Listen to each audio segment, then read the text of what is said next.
መጽሐፈ ኢዮብ ምዕራፍ 42 ኢዮብም መለሰ እግዚአብሔርንም እንዲህ አለው፣ ሁሉን ታደርግ ዘንድ ቻይ እንደሆንህ ሐሳብህም ይከለከል ዘንድ ከቶ እንደማይቻል አወቅሁ። ያለ እውቀት ምክርን የሚሰውር ማን ነው? ስለዚህ እኔ የማላስተውለውን የማላውቀውንም ድንቅ ነገር ተናግሬአለሁ። እባክህ ስማኝ፣ እኔም ልናገር፣ እጠይቅህማለሁ፣ አንተም ተናገረኝ።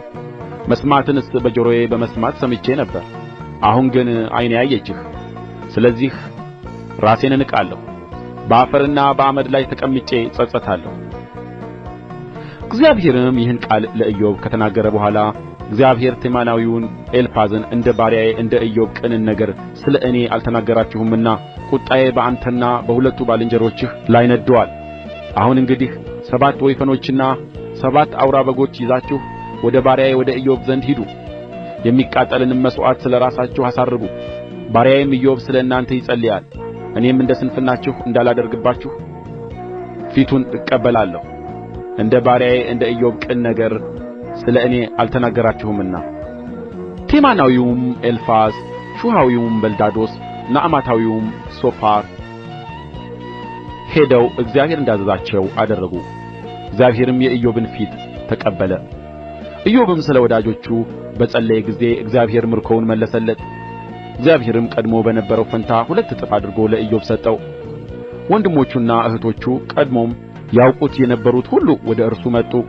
በቤቱም ከእርሱ ጋር እንጀራ በሉ፣ ስለ እርሱም አዘኑለት። እግዚአብሔርም ካመጣበት ክፉ ነገር ሁሉ አጽናኑት። እያንዳንዳቸውም ብርና የወርቅ ቀለበት ሰጡት። እግዚአብሔርም ከፊተኛው ይልቅ የኋለኛውን ለኢዮብ ባረከ።